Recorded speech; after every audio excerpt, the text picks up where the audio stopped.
सो hey everyone, Python की इस part पे आप सभी का स्वागत है। तो आज हम लोग पाइथन पे देखने वाले हैं कि पाइथन पे ग्रेटर देन ऑपरेटर क्या करता है। पिछले पार्ट पे हम लोग देखे थे कि पाइथन पे किस तरह से लेस देन और इक्वल साइन यूज़ किया जाता है या फिर ये ऑपरेटर किस तरह से यूज़ किया जाता है। तो आज हम लोग देखेंगे कि यहाँ पर ग्रेटर देन ऑपरेटर किस तरह से यूज़ किया जाता है। तो ऑलरेडी हम लोग फोल्डर स्ट्रक्चर क्रिएट कर चुके हैं, आप लोग ऑलरेडी जानते हो किस तरह से क्रिएट किया जाता है। तो चलिए हम लोग स्टार्ट करते हैं।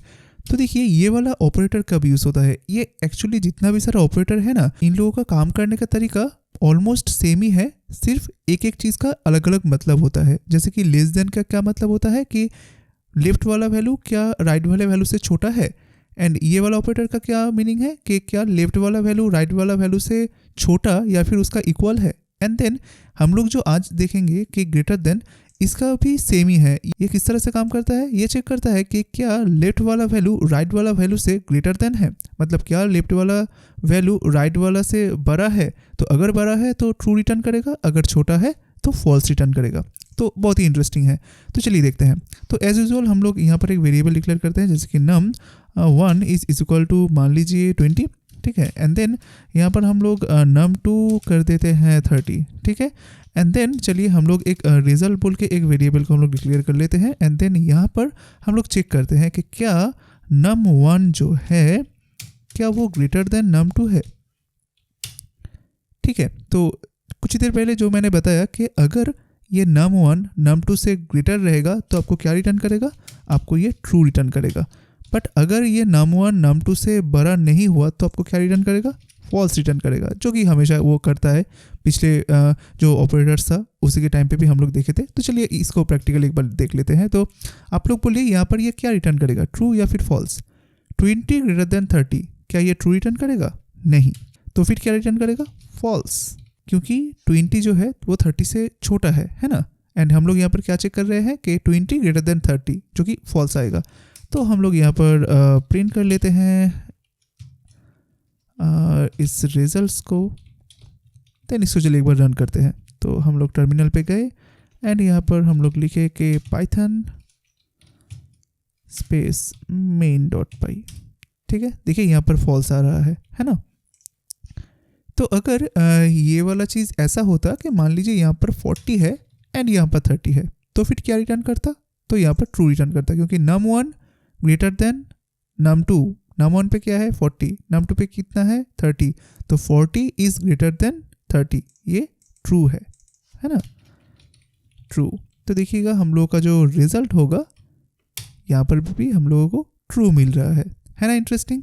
तो इसी तरह से हम लोगों को जब भी मान लीजिए जब हम लोग कंडीशंस को लेके काम करेंगे या फिर पाइथन पे प्रोग्राम करेंगे, तब आपको अगर बोला जाए कि आपका वेबसाइट पे जितना भी सारा प्रोडक्ट है जो कि 5000 से ज़्यादा है तो उसको मुझे दिखाओ, तो तब आप क्या करोगे, ये ग्रेटर देन सिंबल को यूज़ करोगे कि जितना भी सारा प्रोडक्ट जो कि ग्रेटर देन 50 है प्रोडक्ट का प्राइस, वो मुझे दिखाओ। मान लीजिए यहाँ पर मतलब मैं अगर एक छोटा सा एग्जांपल दूँ कि मान लीजिए यहाँ पर मैं इसको वो नहीं करता हूँ, मान लीजिए मैं यहाँ पर कर देता हूँ कि प्राइस बोल के एक वेरिएबल है, प्राइस बोल के एक वेरिएबल है जिसके अंदर आपका मान लीजिए 250 है, ठीक है।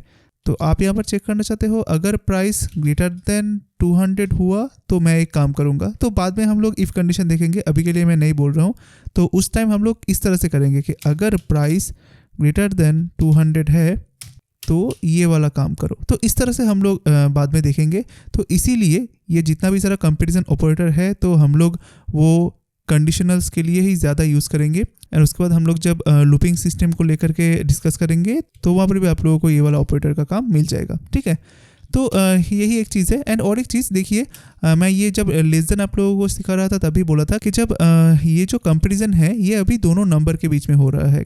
बट अगर यहाँ पर स्ट्रिंग रहता कि str1 इक्वल टू मान लीजिए मेरा नाम है, ठीक है, मैं इसको स्मॉल पे ही देता हूँ, ठीक है। एंड मान लीजिए यहाँ पर str2 है जिसमें मान लीजिए अमल है, ठीक है। सो अगर हम लोग यहाँ पर इसको करें कि मान लीजिए यहाँ पर मैं डाल दिया कि str1 इज़ ग्रेटर देन मान लीजिए str2, ठीक है। तो इसको मैं एक रिजल्ट पे स्टोर करता हूँ कि res2 इज इक्वल टू ये। तो यहाँ पर क्या होगा, सेम एज इट इज़ जिस तरह से मैंने बोला था ना कि ये लेक्सिकोग्राफिकल जो एल्गोरिदम होता है उसके हिसाब से ये काम करता है। तो ये क्या करेगा, ये str पे क्या वैल्यू है, ये वाला, एंड str2 पे क्या वैल्यू है, ये वाला, तो वो पहला कैरेक्टर के बीच में ये ग्रेटर देन ऑपरेटर को अप्लाई करेगा।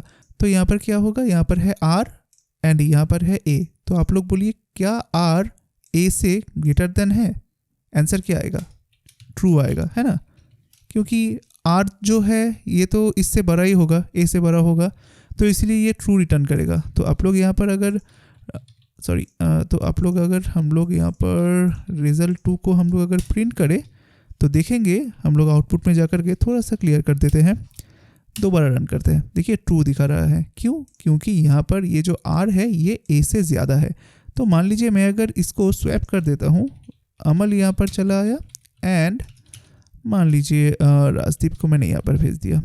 तो मैंने इसको सेव किया, तो क्लियर करने के बाद अगर मैं दोबारा इसको रन करूँगा तो देखिए अभी ये फॉल्स दिखा रहा है, क्योंकि यहाँ पर a है एंड यहाँ पर r है, तो a ग्रेटर देन r ये फॉल्स रिटर्न करेगा, है ना। इंटरेस्टिंग सा चीज़। तो ये सब चीज़ के बारे में हम लोगों को जानना बहुत ज़रूरी है, क्योंकि जितना भी डिटेल्स पे हम लोग जानेंगे उतना ही हम लोगों का सामने जितना भी हम लोगों को काम दिया जाएगा वो हम लोग ईजिली उसको सॉल्व कर सकेंगे, ठीक है। तो उम्मीद करता हूँ आप लोग समझ गए होंगे कि पाइथन पे ग्रेटर देन कंपैरिजन ऑपरेटर क्या काम करता है।